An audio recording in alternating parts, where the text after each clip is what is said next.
So, 26th of February, 2022, UFC Fight Night main event, five rounds. Islam Makhachev fighting the very informed gentleman of Beneil Dariush. Now, I believe they rank 4 and 5 together at the moment, something like that. 3 and 4. 3 and 4. I mean, Dariush on an absolute tear. I mean, dismantling Tony Ferguson. El Kakui is like the weird grappler on the ground. 10th planet black belt under Eddie Bravo, obviously. And Dariush made him look like a white belt because he is the proper grappler of the division. And we're getting the other proper grappler of the division in Islam Makhachev, the protege of Khabib. I don't know how to say it properly. No one does. Except him. But it's a super exciting fight, right? Oh, I was pumped about the matchup. I was pumped about the matchup as a fan of MMA. As a fan of Beneil Dariush, this kind of sucks. He's getting tossed to the guy who is probably going to be the future champ, right? That's what everyone's saying. But as a stylistic matchup, I think this is phenomenal. I think this is a perfect fighter for Islam because, like you're saying, Beneil, he is probably the most decorated grappler, like outside of the UFC. I looked up his, he's got world championships, like ADCC, multiple time world champion in several years. Like it's insane. And then when he goes out against guys like Diego Ferreira, Tony Ferguson, who have a great ground game, he just says, I don't give a shit.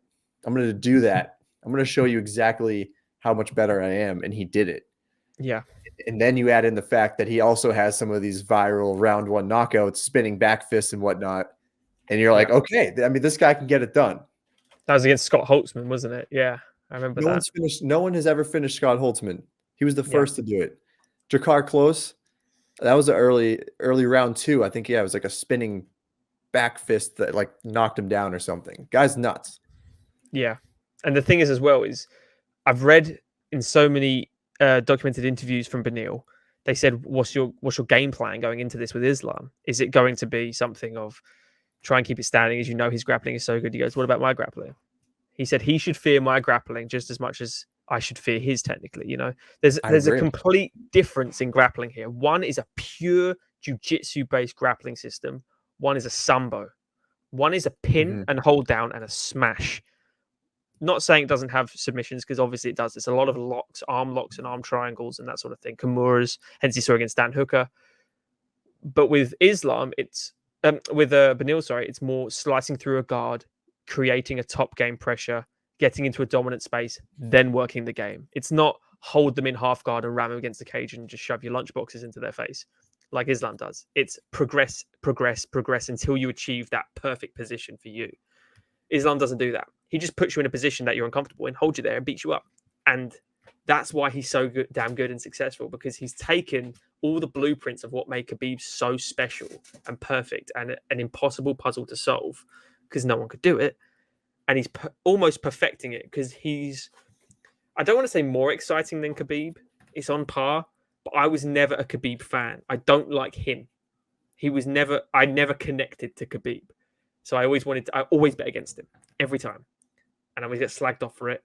And I'm happy when I got slagged off for it, because I like watching Islam fight. I've backed Islam all the way. And so far, he hasn't let me down since I've started backing him. Against Tusaka, I can never pronounce his name. Arman, I'm going to call him. And then Drew Dober was on the list. The Drew Dober one for me was the turning point, because Drew Dober's a tough motherfucker. He's really good. And when he knocked out Nasrat, people were like, "Oh, Drew Dober's here still. I forgot about that." Yeah, he's pretty good. So it's a nice blueprint for both guys, because both guys have got a couple fights where they've overlapped. Thiago Moises and Drew Dober being one, both ran through them both. So the matchmaking here is kind of phenomenal, but you don't want to see the other guy lose, because Beneil deserves a title shot and so does Islam to me. But then so does Justin Gaethje, and then all of a sudden Conor. He's had one. He's had one. I don't know though. I mean, he just beat Michael Chandler. Yeah, I don't know. It's kind of a mess at 155 right now. But no, I think this is great because both guys are on like insane win streaks of like 7 or more.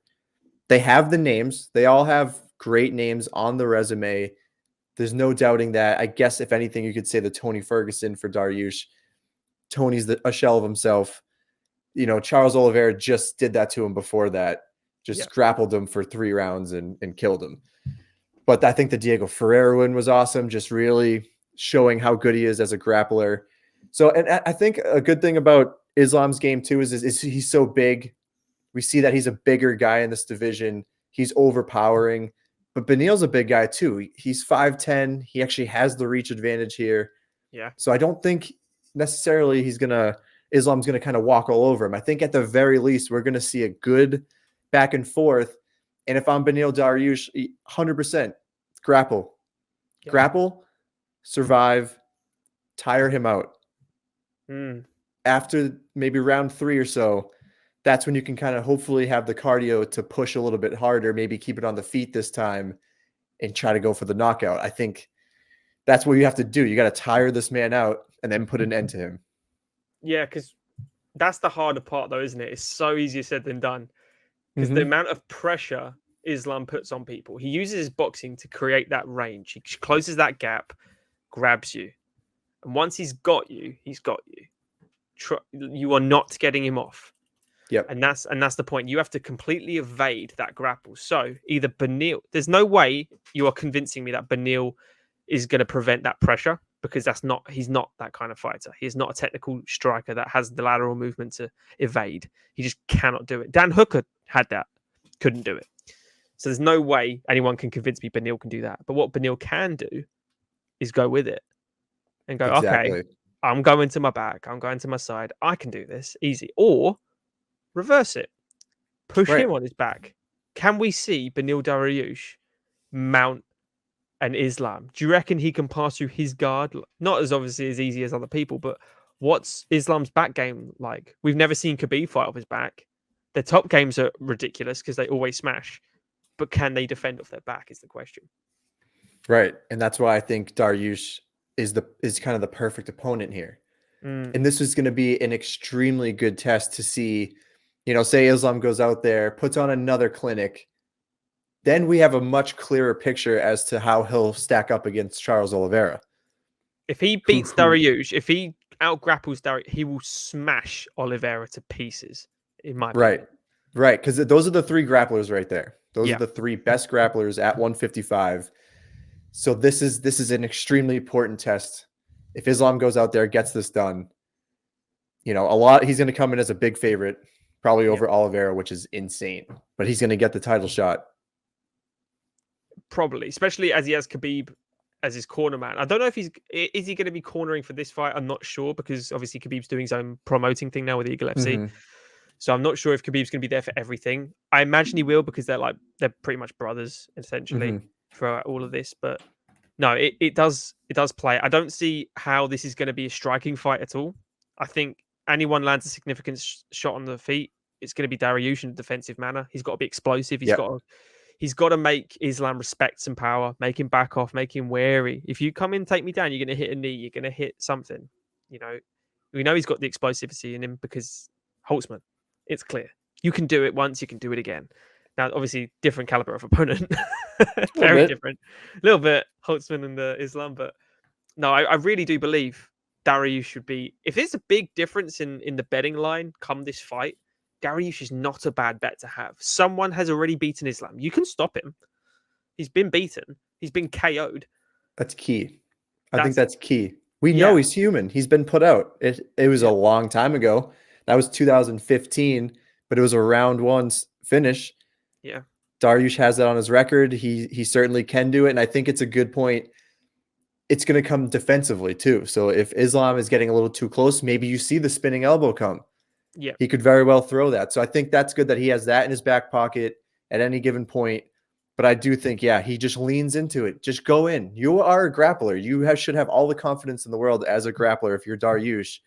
So see how it goes. And I think if you can tire him out going into those championship rounds 4 and 5, shit happens, man. I think it could happen. He could turn the tides.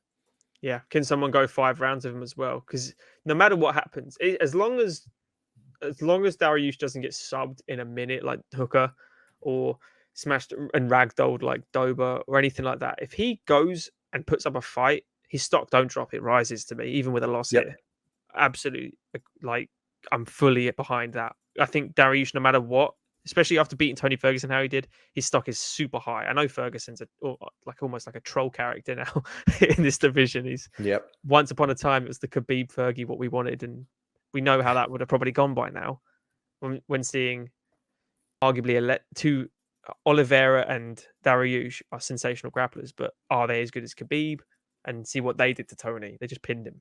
So And Gaethje smoked him. and mate, yeah, that was in strike exactly. So it's no, it's a really weird one. So I will be backing Islam Makhachev in this one. I think it's going to be a matter of time until he does what he wants. I think it will be round 4 or 5 though. I do think he'll finish him. It's a real tough one to predict. It could be a real stalemate, which would be a real ball buster. I don't want it to be boring, but it definitely could be.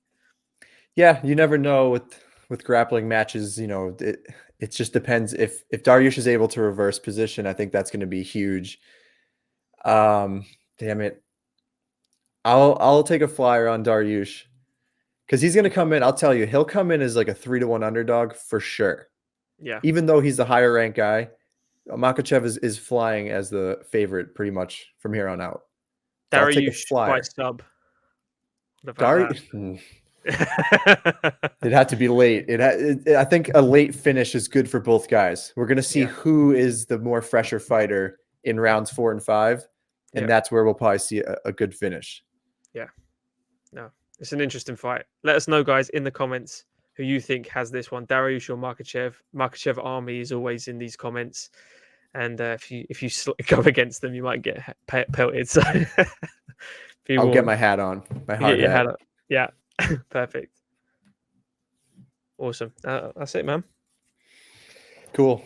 That's easy peasy. I took Dariush for the people. I think Islam's going to win, but I think I'm going to stand on that hill with Dariush just because. No, I like Dariush. I think he's good. I really think the matchup is phenomenal. Though, like this is going to be such a good. If he goes out, if Islam finishes him in round 1 or 2, we're all fucked. So the world needs it, to be honest. Well, you're an Islam fan, so you'll be happy, but we're gonna have a dominant champion for the next freaking 5 years.